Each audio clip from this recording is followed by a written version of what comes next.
we're going to wait till we get some people on.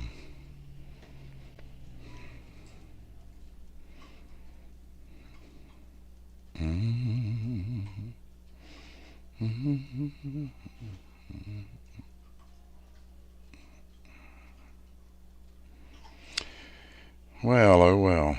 Isn't it interesting?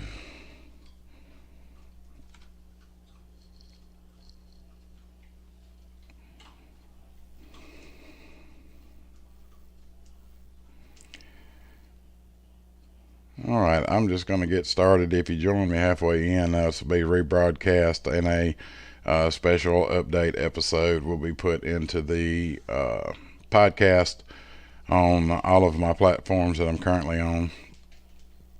I hope everybody had a great weekend this weekend. I ended up with a good day today. One of my new sponsors, Backdrop, showed up today, but I did not have time to get it set up and put up. So we're going to keep the Black American flag up for tonight. I started this broadcast because I had an episode when I was on YouTube only. One of my episodes got pulled down because I'd said something about the pandemic that was unfavorable, apparently. And it was reported by a Karen. Now, poor Karen lost, because when I asked in the email to show me the science, and said I gave out false information, which I didn't give out any information. I just said, you do you. It doesn't matter.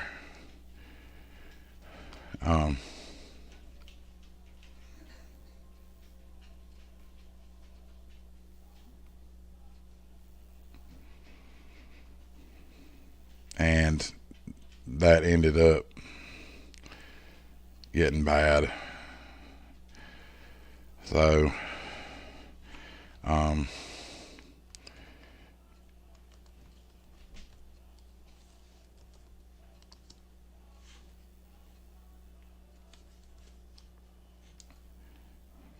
that's how that went. I am looking at all the stuff that I've been getting.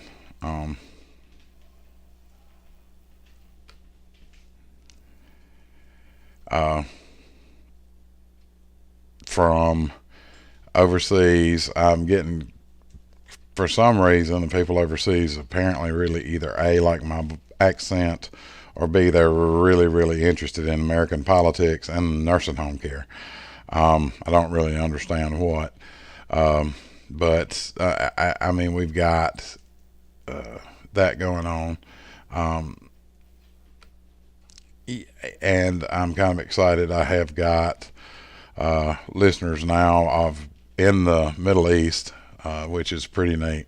They're interactive. They have sent stuff to my email because they can see it. Yeah, it's getting super popular. But I just finished watching the Rocket Magnolia Customs live that they had tonight on Facebook. It was awesome.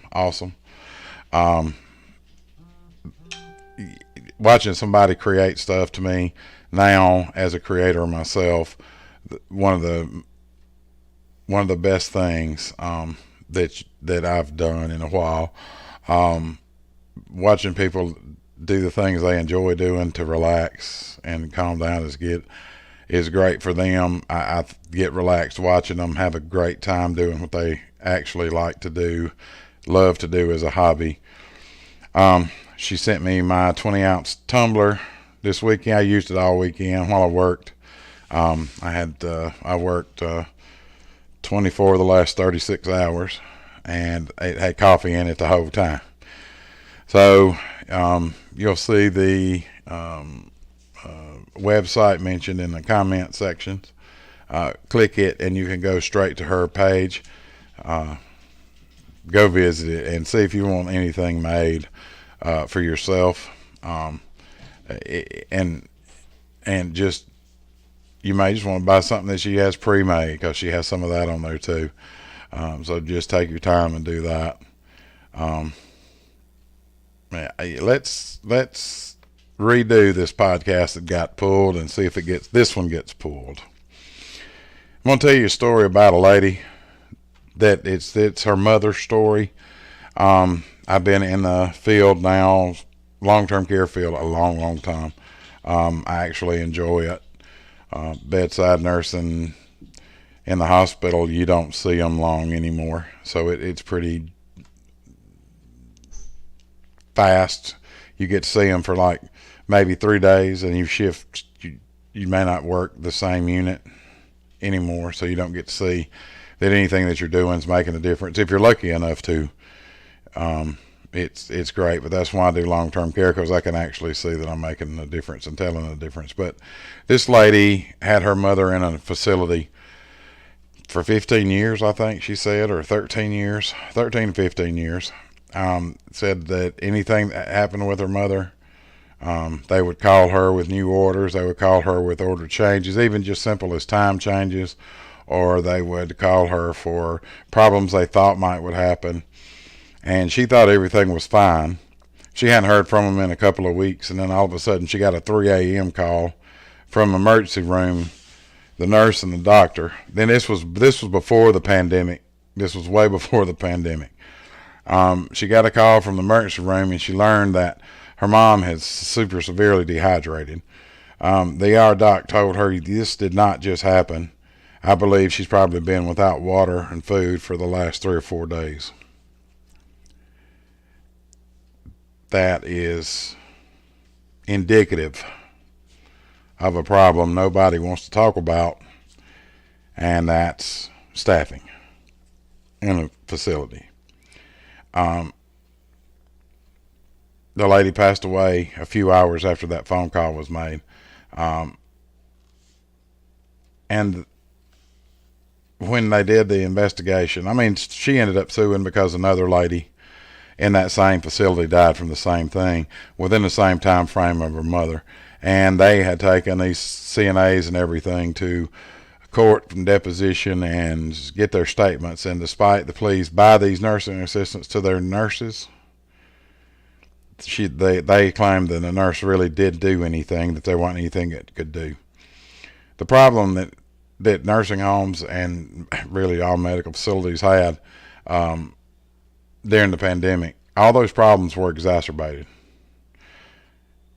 But what had happened was it brought out the point of the poor conditions in a ton of nursing homes nationwide. But all that was going on before COVID-19. They're going to keep going on unless we make some major changes in the field. There's opportunity to do a lot right now, because there are a lot of eyes paying attention to everything. I saw on the news where they were talking about this $320 billion cut from the Medicare CMS for nursing homes. Part of that is the death factor. They keep saying, it's because we overpaid everybody 5%. Well, all we did was follow the rules CMS set out for the new PP payment system, paper performance system. And we knew how to chart, just wasn't required of us to chart. And then now we chart by exception, so all we do is put in all the pertinent information, and we capture a lot of charges that way. But my big concern is, with such an opportunity to change the field that we're into right now, as things kind of go back to normal, some of these upper people in these corporations and stuff, they're going to say, well, let's go back to business as usual. Business as usual wasn't working before the pandemic. Business as usual didn't work during the pandemic. And business as usual ain't going to be working after either. We don't need to create some rose-colored glasses that think that we're going to see some better. We're going to make some real changes in the industry. It's going to have to be made right now. Can't wait. Ain't no time to study. These corporate offices, and I'm going to get to them in just a few minutes. I had mentioned that in one of my shows I talked about the five things in Maslow's hierarchy of needs that all humans have to have, and how they're using that to take over the gross domestic product. But in every and I talked on Saturday show on nursing suicide and how it's on the rise, and we're going to have to do something about that, and we've got to come up with something to do that. There's those models, 7, 8, 6 models that they do these studies on. So I came up with 5 things we're going to have to change dramatically to change the long-term care field. I'm going to talk about staffing. I'm going to talk about the funding system with CMS. I'm going to talk about how the corporate structure system of nursing homes, and this is why the video got pulled. In reality, was because on the podcast I did got pulled was because I was talking about how the government in one episode, how CMS washes their money and how they get it back. This is how these businesses, corporate models work. Nobody wants this secret out. People know. There's no guarantee, though, that I know what I'm talking about. The problem is once you start looking into it, and all these, what we see on TV shows they call ghost and shell companies, this is the stuff I'm talking about. It's a corporate structure. Because you can't really get back money that's never there. And I'll explain how that works. We do have some oversight, but we have a lack of oversight. What we have is a lack of enforcement of the rules, not oversight. These surveyors have their job to do, and they do it. They go make the specialty visits in the facilities on complaints, and they do stuff like that.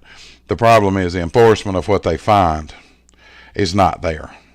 It can be gotten around, and we're going to talk about that. And the other is the industrialized medicine buildings that we currently have ain't working anymore, and I'll explain that too in some detail.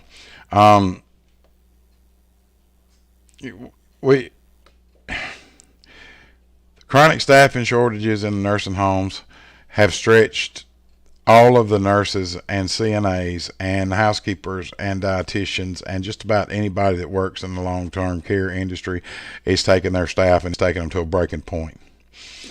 Specifically the frontline workers. It's like, let's talk about CNAs for a minute. CNA's work is the most difficult work in a hospital or a long-term care facility or a rehabilitation center. The problem is they get paid less. Their job's the most important. They're the actual extension of the hands of the nurse that's working on the patient, getting their medicines ready and all that. The CNA's providing what's called a daily care activity. But they get them a shower, they get them dressed, they get them up in a chair, they make sure they're not soiled, they make rounds on them every hour to 2 hours every day, 24 hours a day. These cats are doing their job. I've said 100 times before, if my CNA comes to me and tells me her blood pressure's up again, she's getting dizzy when she stands up, or I'm going to say, okay, well, just go get a blood pressure and see, because that CNA knows their resident well. They're just coming to make sure they're seeing what they're seeing by asking the nurse. But when a CNA comes to me and says they're not acting right, that's when I get started.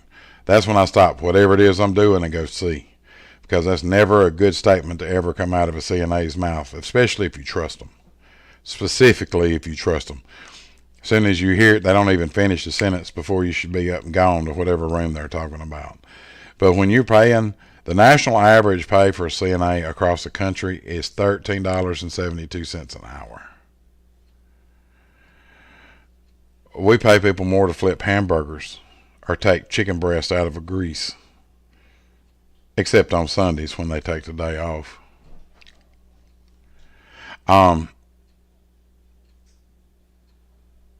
When you got that, you've got the amount of work they do, and you've got a low pay rate.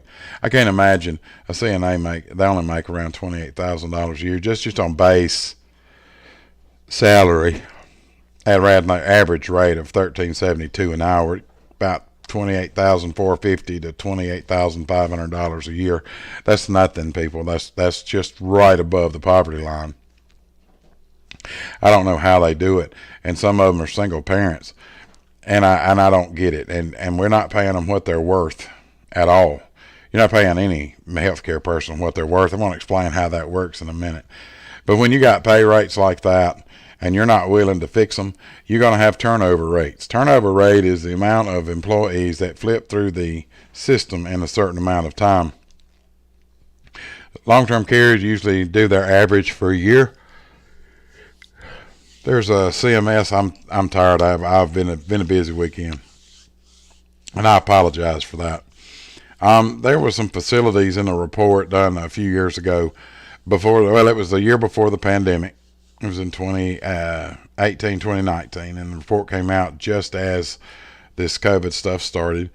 And some of these facilities had a 100% turnover rate in a calendar year. That means the entire staff from top to bottom completely is new every year. There were a bunch, I say a bunch because we're not talking about a lot. I mean, we got 337 million people population. We have around 11,000 nursing homes. That's still not a lot of buildings, and it's not a lot. There are some buildings that have the distinct honor of being run so poorly that their turnover rate turns over every 4 months. 100% every 4 months. That means that's a 300% staff turnover rate a year. They have a whole new staff every 4 months because we don't pay the direct caregivers enough money. Here's the problem with that. They're women, and I'm not saying these are excuses, but here's the when you find things that are common, a pattern will develop. And this is on my research. What I found is that the direct caregivers, let's talk about the CNAs and the feeder techs and patient care techs. They're usually women. They're usually people of color and immigrants, and they're overlooked at what they do. If they're giving direct care to your mom, your dad, your uncle, your brother, your sister, you. Because when you're not paying them enough and you've got indirects, you don't have enough direct staffing, inadequate staffing directly affects everybody paying for the system. They get poor care. They don't get to develop and maintain healthy face-to-face contact relationships with anybody because Sandra, the CNA that worked Monday, last week, she lasted a week and she quit on Tuesday, and Rebecca came in to work, and that person had just gotten comfortable with the one that was there, and here's a whole new person you're sticking in their face. Yeah, that's not healthy. I never said contract work is healthy for people, for the studios, because I'd have to take the side of the nurse on the contract work, because of what I'm talking about now affects how and why contracts are being the way they're being now. It's a natural part of what's going on in the country now. And if we don't identify and talk about the problem, then we're never going to get to fix the problem because they don't want to. I've been told that this video got pulled because of something I said about COVID that went against quote unquote community guidelines. I never said anything about any part of the COVID thing. I'm trying to walk this fine line here because it's stupid, but it is what it is. We all know the truth. If you go in, you talk to a resident and you ask them what about the place they like or dislike, the very first thing that's going to come out of anybody's mouth, sorry about that, that's my puppy that we rescued. The very first thing they're going to talk about is the staff. The staffing, they don't have enough people. The second thing they're going to talk about is the food ain't that good. You know why the food ain't that good? Because it's industrialized medicine. I'll explain all that later in the show. but everything here is a common denominators. There's 5, and that's what we're talking about. We're right now in 1 for the people that joined us just now, and to get you kind of caught up to where we are. But I'm talking about how we don't pay the caregivers enough, how the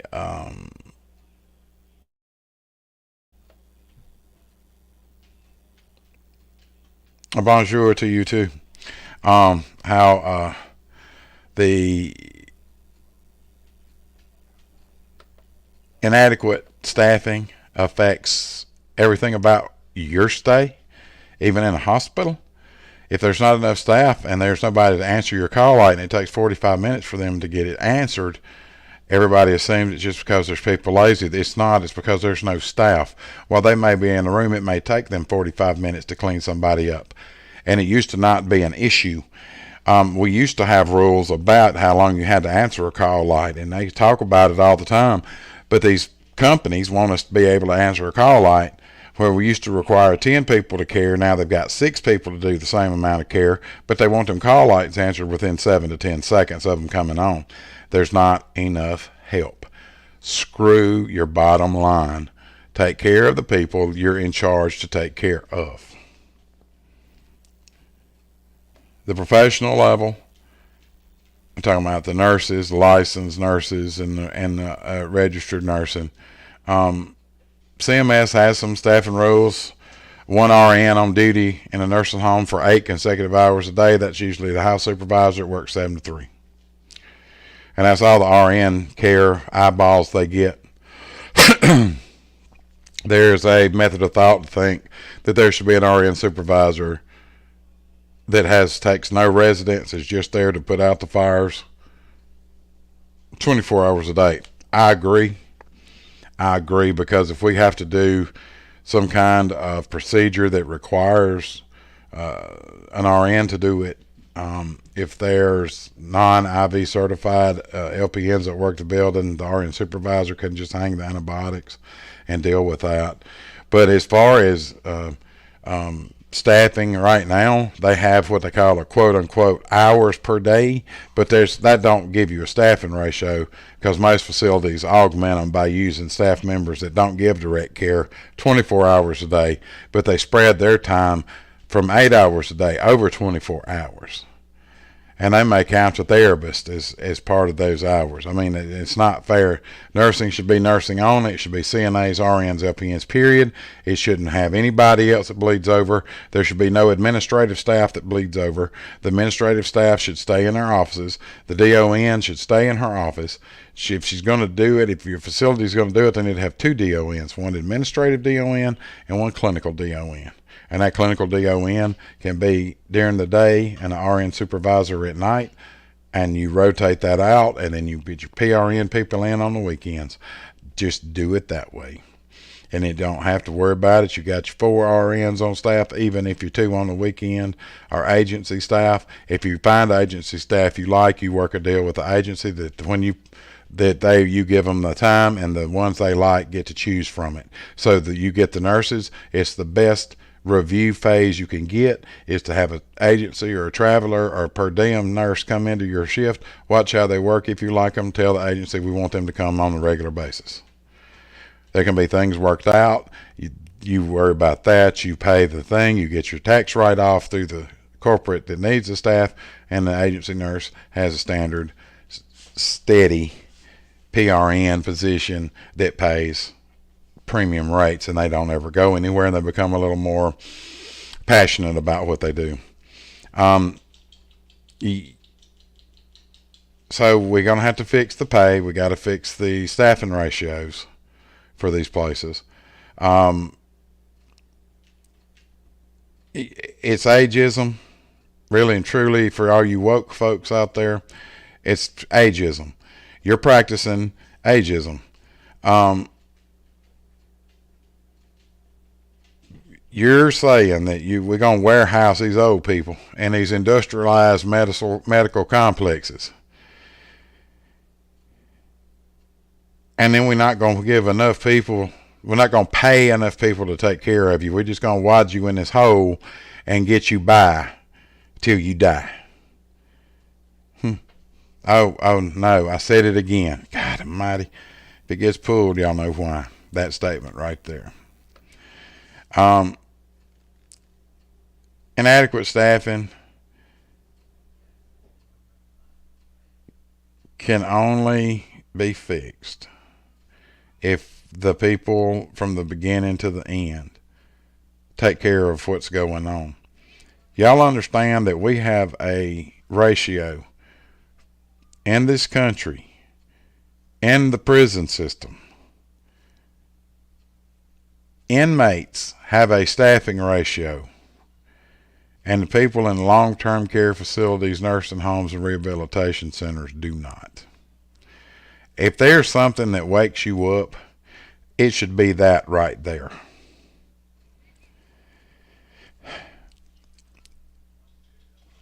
The third part is the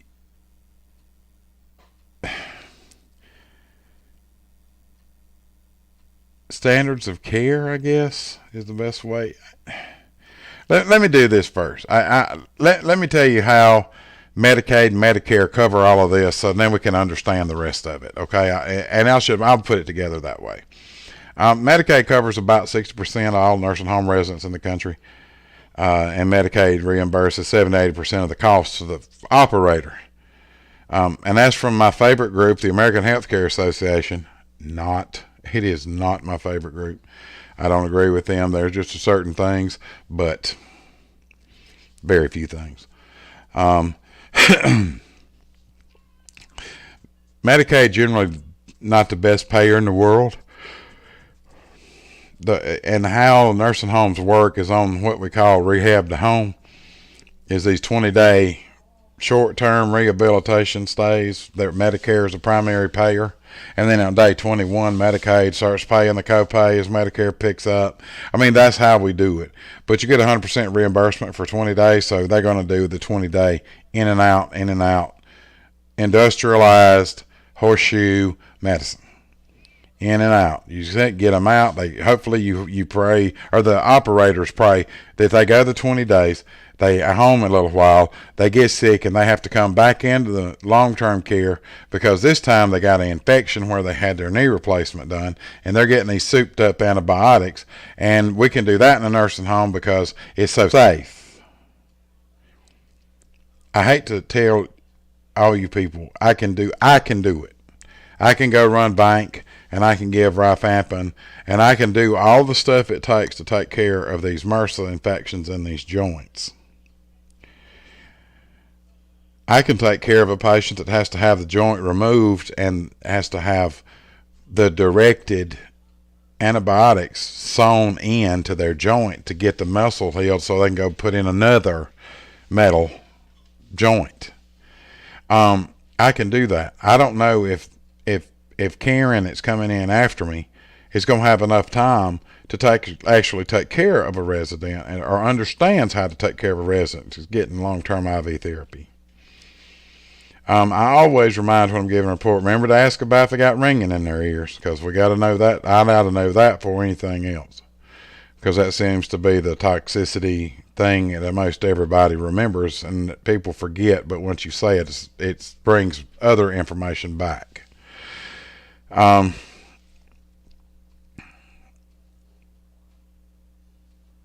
And Medicare pays a higher rate for those 20 days than Medicaid does. So they do a lot of rehab to home and long-term care.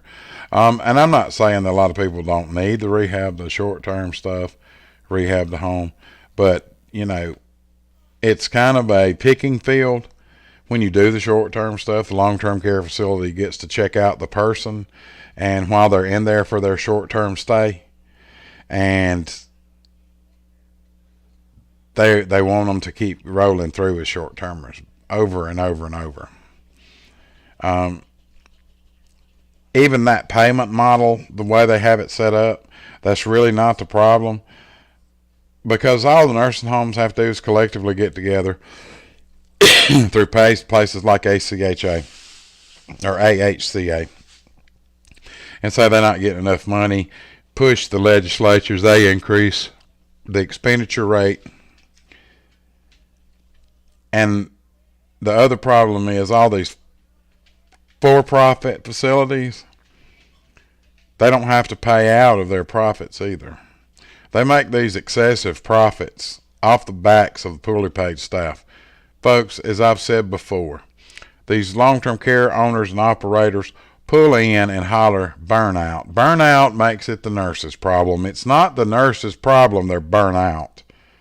They're burnt out because of the exploitation of the ownership of these long-term care facilities and hospitals, trying to do so much with nothing. Then they take these profits and they keep them for themselves. Let me tell you how this setup works. I'm going to explain exactly how these nursing homes are making this kind of money. These companies like Life Care Centers of America, that used to be Genesis Healthcare Corporation, those are the two big ones right now that I can think of. Life Care Centers of America, they're huge, huge. But it's like this. Here's how this put something old. Byzantine Empire. Let's take this model that we're currently in right now is old, antiquated, industrialized, complex medicine. You got these old buildings aging in the system. They're 30, 40, 50 years old in some places. And they've been there forever. They're long hallways. Their rooms right down the hallways. They start at number 200. Everybody leaves off the 13. And you go up and down these halls, and there's two people to a room with a curtain in the middle. All that is time to over with. They keep these industrialized medicine complex because the cost is low. They don't want to have to build a new one, but they do. And when they do it the same way, because it's like Ford's invention of the interchangeable parts. That's how they're set up. That's really how they're set up. Now nursing homes outsource their goods and services to companies. Guess what? They either control, or B, they either own in a shell corporation, or they have, okay, so the company has a building that's named this. And then this other company that's owned by the same people come in a different name, and they rent that building from this one. Then let's say they don't want to run the building, so they pay this administrator corporation that they own an absorbent amount of money to find them an administrator to bring into place. This way they can siphon the ownership of all these corporations. They siphon money off of profits, and the nursing homes don't get to claim it on their books. Oh, well, I had to rent the oxygen. I had to rent the beds. I had to rent this. And nobody goes back and say, oh, but you're the one that owns the rental company. You're the one that owns the administrative staffing company, or their local tenants company. You can't. And when they pay them out, well, that don't count because the money went for helping take care of the old people, but it didn't go to the people that actually take care of the old people. It just went to the corporate office. And this goes on in every facility. Here's the best one. Here's the better one. There's a trend now, and I don't know who got together with these families to do it, but it's absolutely, in my mind, since we're in this system right now, it's genius. It's freaking genius. That one of the family members' brothers could be a pharmacist, and one brother is the president of a long-term care company, and he sells nursing homes that's not being productive in his company to another brother, their younger brother, and he changes and gets their name set up. And then both of those companies still use the pharmacy. So the pharmacy's getting the money for the medications, but once it leaves this facility's over here, owned by the same corporation, or LLC per se, once it leaves here, for all the medicine goes to the pharmacist over here, which all goes into a big pile of money. That's going on everywhere, every region of the country. Y'all forget that once travelers talk to each other, no matter how far apart they are, the Continental Divide does not keep us separated, and the phone and internet make it possible for us to keep in touch 24/7, 365, and that extra day and a half on leap year. These people are pulling so much money out into these other organizations and moving as much as they can over. You cannot pay the staff members what they're actually worth and the job that they actually do. Time now for complete transparency and financial accountability. It's fine if you have to rent a bed. Who are you renting that bed from? Is there any way? Are they your family member? Because, they always want to know when you apply for jobs if you're a family member of somebody that works in another building, if somebody else is in management. But we never stop to take that a step further and ask the ownerships of these corporate offices, these other corporate buildings, if they're related to each other. Do you know each other? How do you know it? I'm talking about business relation, because it's a whole different ball game. I mean, that's how they're milking the money. It's how it's working. We need to change when they participate, say, in the federal government system, that if a building makes, let's say they have a building of 20 beds and its annual operation budget's $5 million a year. And they say, okay, we want 3/5 of that to go to staffing. So that means you got to spend $3 million a year to staff the building.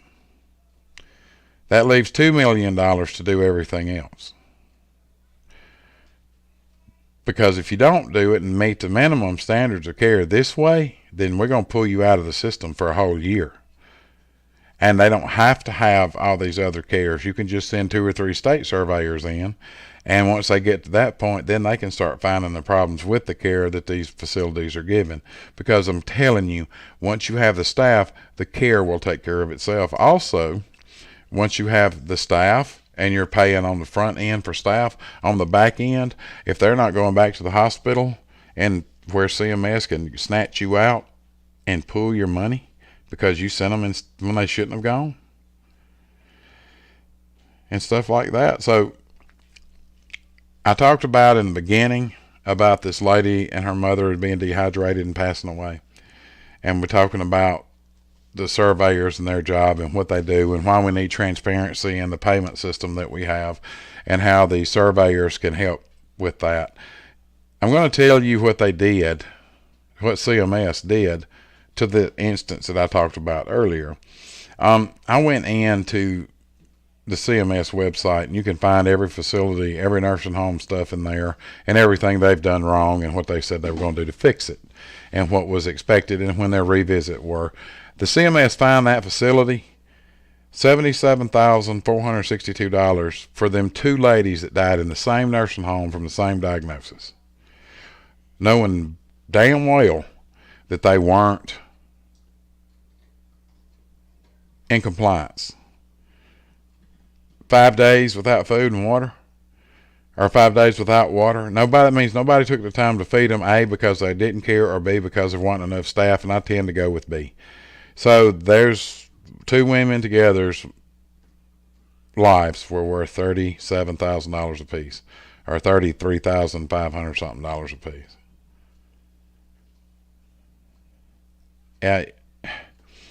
So what happened to, why aren't you charging the owners with murder instead of the nurses with murder? The nurses, true, you can't run a nursing home without nurses. But you can't run a nursing home with cheap nurses. We're not cheap anymore, folks. You CEOs, y'all can try to have me pulled again. Y'all don't like that I call you out. I've just started. Remember, once you receive funds from CMS, your stuff's public. What your company pays you a year is public knowledge. I will keep pulling these numbers, just like I'm pulling now, from the websites I have to pull them from. You can scream now to high heaven, because once I'm through with this one, I'm downloading the audio from this live video, And I'm going to post it in my podcast as a special episode. And I'm going to give a special episode to Patreon from people that pay to listen to my extra content. You can find me at Ridge Runner Studios on Patreon, and it pays a monthly subscription fee, but there's a lot of back insight stuff that I don't talk about on the show that I talk about on there. So it gives you insight to the studio and what I do actually, how my thinking process works. The feds don't take enough action against these. To me, they have these elder abuse laws, and one of them is neglect. To me, the facility should be held if their staffing does not meet the minimal standard of care that's currently in place. And if the residents they're looking at when they're surveying the units, if the residents they're looking at don't look like they're taken care of, it should be automatic abuse. And if any deaths have occurred in that year, there's your charges. Because remember, there's no statute of limitations on murder. And let's get these ADAs to holding who's truly accountable for the mistakes that happen in these facilities because of the low staffing rates. And that'd be the owners and the operators of these facilities. If we don't start holding those cats accountable for what they're supposed to be doing for everybody, then we as a people are not any better. You politicians ain't any better than anybody else. And I have absolutely, it's driving me crazy because these are simple things to do, but nobody really wants to take the time to do them, and they don't want to hold anybody accountable because the money's paying the politicians to create them loopholes so they can get around it. And then you've got these buildings that are what we call yo-yo compliant. That means they get better for a little while, then they go back down. They get better for a little while, then they go back down. And this continuously happens year after year after year. I've seen it. And when you'll start noticing, especially in a certain area, it usually follows an administrator. And they run him off because it got better and they became responsible for more stuff, or it's just time to move on. They have goals they have set, and they go set these goals, and it's time to move on and help another place, hoping that the facility that they just left will keep it up, but they don't. They never do. As soon as that person leaves, they go, let's start cutting. We're going to cut as much shit as we can while they're gone. And then you re-bring in and rotate all of your staffing out, and then who's holding the bag? The residents. These facilities are continuously and routinely non-compliant, whether it be the yo-yo factor or the every year factor. These facilities have business practices that's inconsistent with the law, people that treat Medicaid patients differently than they do Medicare patients, and that means you're putting these hallways here, these are all our Medicare, these are all our private pay, and you're supposed to mix them in so nobody gets any better treatment than the others. They're not doing this, and they're not being held accountable for doing that. They don't, CMS don't recognize it as a violation anyway. And if they do, they just don't impose anything. They don't say anything about it because, when you're in Rome, you do like Romans do. Law, rules, regulations with each other is about to get everybody in a business to where we're fixing to collapse on ourselves and nobody's doing anything about it. Period. Talk about these industrialized medical complex nursing homes. If you've never worked in acute care in a hospital, specifically in ICU, you get these patients occasionally because it is industrialized, when we call it ICU psychosis. My nurses that listen to this know what I'm talking about. Or you get hospital psychosis, whatever they want to call it. Now we've got this thing called COVID psychosis, where the COVID makes them so out of their mind they get very violent because they're confused, because they can't process their thought processes right. Nursing homes were built looking like a hospital, and then the CMS says, oh, you're supposed to give it like a home-like environment in this hospital, in this square hospital room. We want you to decorate it, but you only got a room so big. It's almost like a warehouse of old people because of these floor plans and its architecture. Because, you go into nursing homes, one long hallway, and there's stuff on the right-hand side of the wall. in the hallway, and all the rooms are across from each other, and one side's even numbered rooms, one side's odd number room. There's 2 rooms and a curtain in there. There's 2 dressers, 2 TVs, two of everything in there, and it sure gets crowded. When you have a real emergency in a nursing home, you got to move all that crap out of the way to be able to do it. There's models of nursing homes out there that really, really work. One that I'm super excited about is called a greenhouse model. It's a complex, industrial complex. You got small scale, they look like little houses, duplexes or quadruplexes, really. They might have anywhere from 6 to 12 adults in these places. They each get a private room with a little stand shower in there. They can have a room of one that's in Arkansas that I've been to.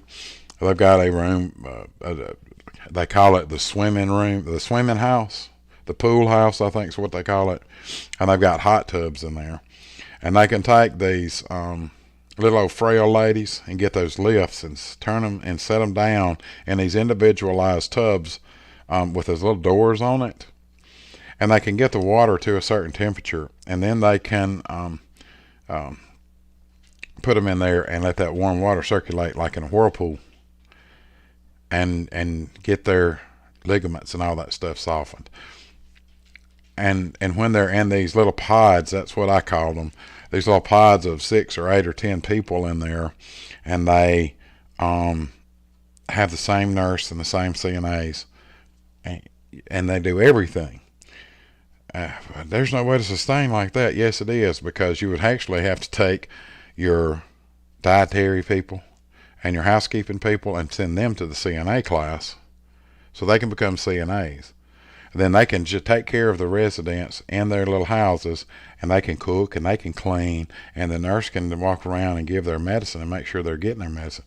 Then you start having like a home-like environment where they see the same people every day, and they get more comfortable, and they'll talk more, and you can find out more what's going on, and you might get ahead of problems with that patient that you're not having. And until you do something like that, and you consistently have the same people and the same amount of people taking care of whatever your census is in your building, and in this greenhouse model of long-term care that's coming out now, that's appearing to be super efficient, saving money on the end, then you can invest more in your staff. You can give raises. You can get better insurance systems. You create jobs where there weren't no jobs. Now, I understand in this economy, it's probably not a good idea right now, but I mean, if the federal government comes up and says, this is where we're going to, you've got 5 years to get your building redone. Some of these pieces would combine and build these huge campuses of houses where you can go to building your mom's in house A, your dad's in house B. You can have a married dorm where the families can go together, then they all in there together, and they do their outside activities from their buildings together as a unit. And then you can fix all of these people that have these special requests. So I want my shower I want to take my shower at 7:30. Well, when you reduce down how many people you're taking care of, you can schedule your showers any way you want to. If you got 6 people, you've got 6 to do, and you've got 2 today and 2 tomorrow, and 2. You might can get them all done one day in a week, 2 days a week, 3 days a week. You might be able to give them one every day, and be more like it is at their house, at their home, really producing the home-like environment. A, the government says we have to do, and B, that's what they're craving. They don't want to move out of what they've known as their home for years and go into this industrial complex and be told when to eat, when to drink, when they're going to get changed. If they soil their pants, they can't get changed now. Get passionate. Sorry about that. If we're going to change this system and we're going to go back to these greenhouse things and we're going to do what we have to give everybody from beginning to end a voice in what's going to happen next. Hospital discharge planners, hospital staff members,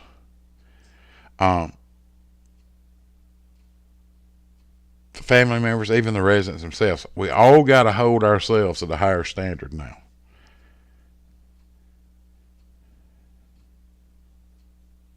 It's time to quit coming up with excuses and just change the entire culture of nursing home care.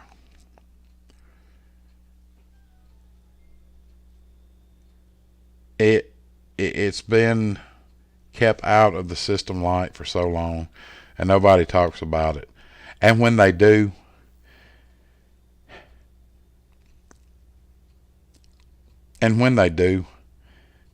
you get and know exactly what's going on. We're not taking care of the people that took care of us when you break it down. And that should have everybody, from even the president, yes, I said it, the president, all the way down the spectrum. And the people that worked in the healthcare industry, and you know what I'm talking about is true, don't stay silent about it. You're going to be old one day. My kids pick on me all the time about I'm going to be the one that's got dementia in the nursing home, and I'm going to go up front and I'm going to grab their survey book that tells everything they did from the front, and then I'm going to go walk into the administrator's office and run him out and sit down and start taking over running the nursing home. Because I am super passionate about this stuff, y'all. I see the big picture here. I was mentioned on a podcast this weekend about what you got, and the guy said there's 5 of these podcasts out there. They're kind of underground podcasts. And I really realized, and I know by the kind of people that I'm talking to, that I was kind of on the flip side of everything. And I got that. And I understood that. And that's fine with me. If they want to call me an underground podcast that's making traction, I will absolutely take that as a compliment, because it didn't start out this way. I just started out to try to find something to do that I was passionate about, I could talk about, and everybody would, kind of listen. I had no idea it was going to be like this. I really didn't set out for this. But I didn't set out to be a nurse either. I set out to be a school teacher. And nursing's where I ended up. And I've got friends that went into their life. I got one friend that was started out as a PT, physical therapist, and she ended up being a nurse. I got one friend that is an actual doctor that he was, okay, let me rephrase that. He's a doctor in another country, and his stuff wouldn't transfer here. So he took 1 year and challenged, because he's an immigrant and a doctor in another country, he's now an RN. So you have a cluster of things going on. The things that I'm talking about nursing home is across the board in all medical facilities. It just is. So until we get this problem fixed, and we can't solve it, we got to fix it. We got to change the whole culture of the long-term care industry if we're ever going to get anything done. But I'm getting I'm streaming on YouTube now. I hope that the powers that be that pulled me the last video, that this one is better. And if I get pulled, you'll know. But I'm going to download the audio here in a minute and post it to my podcast as a special edition, and put a ad free on Patreon. And y'all can follow me I'm on a ton of, I've posted them all. I will post them all again on my Facebook feed, in my Ridge Runner Studios page, my Facebook feed. I want to thank Amy from Rockin' Magnolia Customs for sponsoring us. You can hear a commercial on my last couple of podcasts. I will add her commercial in when I download this audio and upload it, because I do the studio work too, which is unbelievable to me. That this is what I fell into as my hobby, but I do love it. If y'all love it, send me a box, send me email, It's Ridge Runner Studios at protonmail.com. All my information's in the links on all the shows. You can get it. Thanks for everybody that's listened to me on Spreaker and iHeart and Spotify. Those are my big three podcast platforms. I really do appreciate it. I thank everybody that joined me tonight. I didn't get any questions. I guess I was answering them as I was going. But I'd like to thank the people that watched. If you catch it on a replay and you still feel like you got something to say it, because I will go back and visit it. I'm working on a different part of a different show now. I've gone into the healthcare, mental health side. I've hit everything on the collapse of healthcare. I got to redo this one because I beat my repeal. I won it. I beat my charge, I guess. I tell you, I never would have thought social media would have jail, but I've been to jail a lot this past couple of years. And you'll hear all of that. I'll be looking for the new podcast, Life Beyond. I'm finishing up some details with some stuff now. And I'm going to be telling my life story, I guess, in nursing. Give funny anecdotes. I'm going to try to get in touch with the nurses that it actually happened with. To just get on and talk about it and reminisce and just break down and just relax. It's probably going to be a language explicit show. I'll just tell you that up front, because nurses are like military guys. We just tell it like it is, and we don't care if it hurts your feelings, and we use any, what's the word I'm looking for? Very colorful adjectives to describe things.